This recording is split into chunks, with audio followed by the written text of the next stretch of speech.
నమస్తే అండి జగదేవ్ గారు. నమస్తే అండి. సినిమా ప్రపంచం అలా ఎక్స్పాండ్ అయిపోతుంది కదా, ప్లాట్ఫామ్స్ అలా ఎక్స్పాండ్ అయిపోతున్నాయి. ఓన్లీ మనం ఇంతకుముందు సినిమాలంటూ ఓన్లీ థియేటర్లో మాత్రమే చూసేవాళ్ళం. ఆ తర్వాత ఏదో బుల్లితెర. ఇప్పుడు అలా కాదు, మన ఇంట్లోకి వచ్చేసిందో 10-15 రోజులు, మహా అయితే ఒక నెల రోజులు ఆగేమంటే అంత పెద్ద సినిమా అన్నా మన ఇంట్లోకి వచ్చేస్తుంది. సో ఇది పెరుగుతున్న తరుణంలో ఓటీటీ ప్లాట్ఫామ్స్ కూడా కొన్ని నియమ నిబంధనలు చాలా గట్టిగా పెట్టుకున్నాయంట, పెద్ద హీరోలు చిన్న హీరోలు అనే తేడా లేకుండా. సో దాని ఎఫెక్టే తగ్ లైఫ్కి పడింది అనేది కూడా మనం వింటూ ఉన్నాం. మీరేం చెప్తారు? అంటే వాళ్ళు రిలీజ్ చేయము, అమౌంట్ రిటర్న్ ఇస్తే అన్నట్టుగా తప్పులేదు. ఎందుకంటే ఏదైనా వ్యాపారం, బిజినెస్తో కూడుకున్న పని. దట్టు ఇంతకుముందు మనం ఏదో మాట్లాడుకున్నాం, మహేష్ బాబు రాజమౌళి గారి సినిమా అంటేనే ఒక ఎక్స్పెక్టేషన్, ఒక హోపు. తీరా అక్కడికి వెళ్ళిన తర్వాత ఏం లేదనుకోండి, ఎంత నిరాశపడతాడు. ఇప్పుడు అమౌంట్ పెట్టేది కూడా బ్రాండ్ నేమ్కి, రాజమౌళి అనే brand name, super star Mahesh Babu SSMB 29 అనే బ్రాండ్ నేమ్ కదా పెడుతున్నది. సో బ్రాండ్ నేమ్ పెట్టాం కదా అని నచ్చినట్టు తీసి నేను ఏం చేసినా చెల్లుతుందో అనుకుంటే కాదు కదా. ఇప్పుడు ఇంతకు ముందు 50-60 రూపాయలు పెట్టామనుకోండి ఫర్ ఎగ్జాంపుల్, మనం ఏం పెద్ద ఫీల్ అవ్వం, అయిపోతే పోయిందిలే, అంతవరకు వెళ్ళాం కదా, ఏసీలో కూర్చున్నా వచ్చేసాం అనుకోవచ్చు. మరి ఇప్పుడు టికెట్ రేట్లు ఎలా ఉన్నాయి? అదొక లెక్క. మీరు ఫర్ ఎగ్జాంపుల్ కొన్నిసార్లు చూసారా, కమిషన్ బేస్డ్ నడుస్తూ ఉంటాయి. 1000 రూపాయలకి 10% అంటే 100 రూపాయలు ఇచ్చేస్తాడు, తీసుకోరా 100 రూపాయలని. లక్షకి 10% 10,000 కూడా ఇచ్చేస్తాడు. అదే ఒక 100 కోట్లు వచ్చింది అనుకోండి, అందులో 10% ఎంత అండి? 10 కోట్లు. 10 కోట్లు ఇవ్వాలంటే ప్రాణం ఒప్పదు, మనసు ఒప్పుకోదు కదా. సో వాల్యూ పెరిగే కొద్దీ ఆ పర్సంటేజ్ సేమ్. అదేంటిది, 1000కి 100 ఇచ్చావు, లక్షకి 10,000 ఇచ్చావు, కోటి రూపాయలకి 10 లక్షలు ఇచ్చావు, ఇప్పుడు 100 కోట్లకి 10 కోట్లు ఇవ్వడానికి ఏంటి నీ నొప్పి అంటే క్యాలిక్యులేషన్ మారిపోతాయి. సో అంటే మీరు చెప్పారు కాబట్టి చెప్తున్నా. అలాగే ఒక బ్రాండ్ వాల్యూ అంటే దానికి చూసి వస్తున్నారు ఇంతమంది ప్రేక్షకులు, ఇంతమంది యూనిట్ సభ్యులు, దాన్ని ప్రత్యక్షంగా పరోక్షంగా సినిమా వాళ్ళు, సైకిల్ స్టాండ్ వాడు, సమోసా వాడు, కూల్ డ్రింక్ వాడు, ఓటీటీ వాడు, ఆడియో రైట్స్, శాటిలైట్ రైట్స్, ఇంతమంది ప్రత్యక్షంగా పరోక్షంగా డిపెండ్ అవుతున్నప్పుడు ఖచ్చితంగా ఒళ్ళు దగ్గర పెట్టుకుని తీయాల్సిన పరిస్థితే.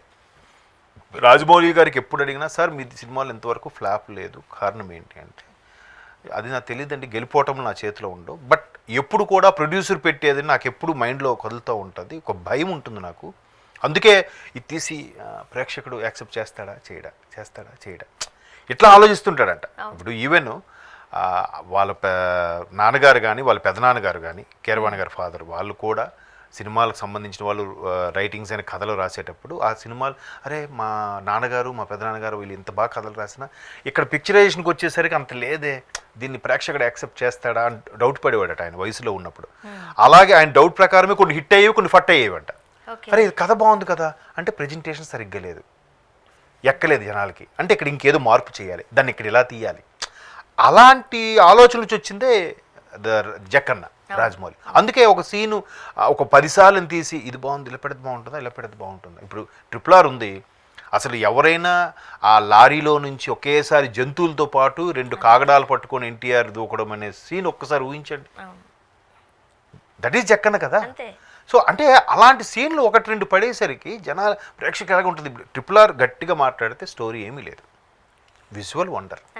ఆ పులితో ఫైటింగు, తర్వాత 1000-2000 ఫైటర్స్తో రామ్ చరణ్ వాడిని కొట్టుకుంటూ మళ్ళీ లోపల రావడం, అవి ఎట్లాంటి సీన్స్ అవి. అలాంటి సీన్స్ 3-4 చూసుకుంటాడు, ఇంకా సినిమా ఎక్కడికో వెళ్ళిపోతుంది. కాబట్టి అది జాగ్రత్తగా ఉంటుంది. కాబట్టి కొంతమంది దర్శకులకి ఆ ఇది ఉంది. ఇప్పుడు ఎవరు, అనిల్ రావిపూడి, ఆయన కూడా ఫ్లాపులు లేవంటున్నారుగా. ఎందుకు? ఆయన సినిమా కూడా పర్ఫెక్ట్గా తీసుకుంటాడు, వేస్ట్ రీలు వేస్ట్ ఫీడ్ అనేది ఉండదు. టైం 60 రోజులు అంటే 60 రోజుల్లో పూర్తి చేసేస్తున్నాడు. ప్రమోషన్లు కూడా ఆయనే భుజానికి ఎత్తుకుంటున్నాడు, హీరోతోటి హీరోయిన్ తోటి ఆయనే తిరుగుతున్నాడు. ప్రమోషన్స్ చిన్న చిన్న షూట్స్ కాన్సెప్ట్ పెట్టి ఆయనే ముందు రిలీజ్ చేస్తున్నాడు. ఇంకా ఒక ప్రొడ్యూసర్కి ఏం కావాలమ్మా, దర్శకుడు అన్నీ తీసుకుంటున్నప్పుడు అరే ఈయన మీద 10 కోట్లు పెడితే 50 కోట్లు వస్తుంది, 40 కోట్ల లాభమేగా. ఇప్పుడు ఓటీటీ ప్లాట్ఫామ్స్ కూడా అలానే అయిపోయింది కదండి. ఇంతకుముందు సినిమా రిలీజ్ అవ్వాలి, రిలీజ్ అయిన తర్వాత హిట్టా ఫట్టా డబ్బులు ఎంత వచ్చాయో లెక్కలు పెట్టుకునేవాడు. ఇప్పుడు అలా కాదు, సినిమా స్టార్ట్ అవుతుందంటేనే ఓటీటీ ప్లాట్ఫామ్స్కి అమ్మేస్తున్నారు, మీరు అన్నట్టు ఆ బ్రాండ్ వల్లే కదా కొనేసుకుంటున్నారు. Satellite rights. ఇప్పుడు ఇంకోటి ఏంటంటే శాటిలైట్ తర్వాత లేట్గా అమ్మినపోయింది, కానీ ఆడియోను ఓటీటీ అమ్మేస్తున్నారు ఇమీడియట్గా. ఎందుకు? కొన్నిసార్లు పిక్చరైజేషన్ కూడా అమౌంట్ అవసరమైతే ఆ అమౌంట్ తెచ్చి ఇక్కడ పెట్టడం ఏదో చేస్తున్నారు. సో అలా పెట్టినప్పుడు థగ్ లైఫ్కి 130 కోట్లు 120 కోట్లు పెట్టి కొనుక్కున్నారు. ఎందుకని? బ్రాండ్ నేమ్ కమల్ హాసన్, భారతదేశం గర్వించదగ్గ నటుడు. మణిరత్నం, భారతదేశం టాప్ 10 డైరెక్టర్స్లో ఎప్పుడూ ఉండే పేరు మణిరత్నం పేరు. మరి అటువంటి మణిరత్నం జాతీయ సమైక్యత సంబంధించిన సినిమాలు, రోజా, ముంబై, ఒక నాయకుడు, ఎన్ని అంటే ఇప్పుడు భారతదేశం చలనచిత్ర పరిశ్రమ కూడా ఇప్పటికీ ఒక సర్వేలో 2011 ఇప్పుడు చేశారు 100 ఏళ్ల సినీ చరిత్ర గురించి. భారతదేశ చరిత్రలో బెస్ట్ మూవీ ఏంటంటే నాయగన్ సినిమాకి ఫస్ట్ ప్లేస్ వచ్చింది, తెలుసా మీకు? అట్లాంటి నాయగన్ డైరెక్ట్ చేసింది ఎవరా అంటే the great Maniratnam. So Maniratnam దర్శకత్వంలో Kamal Haasan, little super star Simbu లాంటి వాళ్ళు ఉంటే ఆ సినిమా కనీసం కథనం అది ఉండద్దా? స్టార్స్ ని చూసే కదా కొనేసుకుంటారు, ఎగబడతారు మాకు కావాలి అని. సో ఇది తీరా చూశాక సినిమా ఏమీ లేదంటే అదేంటిది, ఇంత పెద్ద డైరెక్టర్ తీయాల్సిన సినిమా కాదేది, ఎంత దారుణంగా చేసాడు ఏంటి, బాధ్యత లేదా? అదే కదా వస్తుంది. సో అలాంటి సందర్భాల్లో అవతల పార్టీ వాడు మేము ఎంత పెట్టి కొనుక్కున్నాము, మేమేం అవ్వాలి? ఇప్పుడు నెట్ఫ్లిక్స్ అనేది ఒక బ్రాండ్ ఇమేజ్ ఉంది, అమెజాన్ కానీ నెట్ఫ్లిక్స్ కానీ ఒక ఇమేజ్ ఉంది. సో ఆ ఇమేజ్ ఉండబట్టే ఓటీటీలు ఇంకో పెద్ద అడ్వాంటేజ్ అంటే సెన్సార్ కట్ట కూడా లేదు ఓటీటీకి కదా.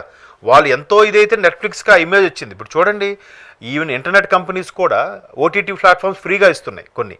బట్ ఎవరికి ఇచ్చినా సగటు ప్రేక్షకుడు ఏమడుగుతున్నాడు? నెట్ఫ్లిక్స్ వస్తుందని అడుగుతాడు కదా. అంటే నెట్ఫ్లిక్స్కి ఉన్న బ్రాండ్ ఇమేజ్ అది. సో అలాంటి ఇమేజ్ ఉన్నప్పుడు వాడు ఎలా అనిపిస్తాడు? నెట్ఫ్లిక్స్లో ఉన్న ప్రతి సిరీసు ప్రతి సినిమా కూడా సూపర్ హిట్. ఇప్పుడు నీలాంటి ఈ పోయిన సినిమాగా నేను నేను టెలికాస్ట్ చేస్తే నాకు బ్రాండ్ ఇమేజ్ డ్యామేజ్ అవుద్ది కదా అని అంటాడు వాడు. అంటే ఒప్పుకున్న ఒప్పందానికే 30% తగ్గించుకోమని చెప్పారంట, అలా అయితేనే చెప్పారంట చాలా. కానీ ఇక్కడ నెట్ఫ్లిక్స్ కూడా రాంగేగా. మీరు ఎందుకు కమిట్ అయ్యారు? ముందు ఎంతో కొంత ఒప్పందం లేదు సార్, సినిమా హిట్ అయితే మాత్రం ఖచ్చితంగా ఎంత పర్సెంట్ ఉంటుంది, లేదంటే ముందే డీడ్ పెట్టి మాట్లాడుకోవచ్చు కదా. ఇప్పుడు థగ్ లైఫ్ వాళ్ళది కూడా తప్పని అనలేము, నెట్ఫ్లిక్స్ వాళ్ళది కూడా తప్పు ఉంది. చూద్దాం మరి అంటే ఇది ఎక్కడి వరకు వెళ్తుందో. ఇక్కడ నుంచి జాగ్రత్త పడతారేమో అందరూ. ఎంత అమౌంట్ మాట్లాడుకుంటాము, హిట్ అయిన తర్వాత నెక్స్ట్ డీల్ ఏదో తర్వాత అని అనుకుంటారేమో ఖచ్చితంగా. అంటే అది కూడా చిన్న అమెండ్మెంట్ ఉంది. వాళ్ళు వచ్చిన తర్వాత ఎంతమంది వ్యూవర్షిప్ ప్రకారమే అందులో డిడక్ట్ చేస్తాడు. డిడక్ట్ చేసి రిమైనింగ్ అమౌంట్ ఇవ్వడం స్టార్ట్ చేస్తాడు నెట్ఫ్లిక్స్ వాడు. చూద్దాం. థ్యాంక్ యూ అండి. Thank you.